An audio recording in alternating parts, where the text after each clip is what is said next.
Hey guys, welcome to Indian Mountain and my review of my Surly Pugsley Necromancer. So I've owned it now. In another week it'll be 2 months.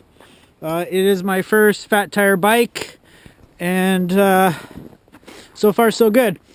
I bought it in early November, so one of the bonus was because I had bought it for winter riding, but there wasn't any snow yet, so I got to experience it for some regular mountain biking, and we've had some real world snow conditions. We're kind of having a weird winter. Right now we don't have much snow, but we did get a couple nice dumps earlier, but both times it warmed up and they essentially all melted. So right now I think it's minus 10 Celsius, but we've only got a few centimeters of snow. So what do I got to say about the Surly fat tire bike?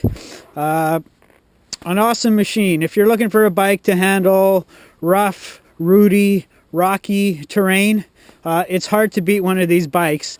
Essentially, there are 26-inch wheels, but because the tires are so fat, they're essentially the same diameter as a 29er, but with awesome ability to absorb cushion, and you run the tires at really low pressure, 5-10 psi, so they conform and contort to the rocks, so they go over rocks really well. I'm coming off of a really lightweight hardtail, a Cannondale F4000 SL. Would I want one of these as my only mountain bike? Not really. If all I was riding was really gnarly off-road terrain, yeah, I could live with this, but I do a lot of combination gravel road where I'll ride my bike to where I'm going to ride the trails, and riding these bikes on the streets or roads, it's kind of lethargic. And it handles, I guess, in a lethargic way too. I did buy it mainly for winter riding, and in the snow, that stability is really nice. And actually today, because what had happened here weather-wise was we got a bunch of snow, most of it melted, it warmed up, then it started raining, and then that rain, it got cold again, and that rain froze. So the trail that I took in here, which runs along the lake and that cliff face over there, underneath it's basically all ice, the entire length of the trail with a few centimeters of snow, but it's ice that was over top of a gravel road, so there's all the little gravel rocks and stuff that they're covered with ice, so it's actually not as bad as sheer ice because you do get a little bit of grip. But with this bike it would slide out a little bit, but it would, because there's such a big contact patch, I mean, when there was traction available, it grabbed it right away. I think on a regular 2-inch wide tires, I probably would have wiped out a couple times, not badly, but I would have had to have put a foot down. And a cyclocross bike, I wouldn't want to have ridden a cyclocross bike what we came down. Secondly, because it's really rocky terrain. Nothing like what we're seeing here. I carried my bike partway up a mountain to get you guys this video, so it better get thousands of views. Yeah. So the whole frame is designed to accommodate a fatter rim and tire. So the front wheel on this is 135 millimeter spacing, so it uses the same spacing as a rear wheel on it to give you that extra width. This is the Pugsley Necromancer model. There is a model above this from Surly called the Moonlander, and it uses the clown shoe rim, which I use here on the front now. That's 100 millimeter wide, essentially as wide as some motorcycle rims. It's an 80 millimeter rim on the back, so I can run a 4.8, basically a 5-inch wide tire, and there's still clearance here for mud and shedding, other kind of stuff that might get stuck on your tire. Initially, the first few generations of these bikes, they had lots of issues with chain clearance in the tire, especially running small big on the back. It is a much wider bottom bracket than a typical bike, so your pedal spacing, your feet are wider apart. I've been running it with platform pedals. I have yet to ride it with clipless pedals, so I can't comment on how it is with clipless pedals. I haven't really noticed the extra width so much, but with platforms, I mean, basically you can put your foot at any angle that you want. With your clipless, you know, you got a little bit of float, but you're kind of in a fixed position. So I'm not sure how that's going to fare on my knees and ligaments until I try it. I really should try it. But I bought it for winter riding, and even the ride I did today, there were some big hills, and because it was ice underneath the snow, I had to push my bike up a couple of them because there was essentially no traction.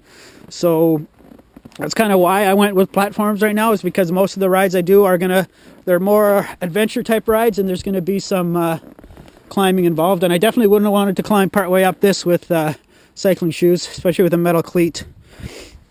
So this has a crank setup designed specifically for this bike. So extra wide bottom bracket.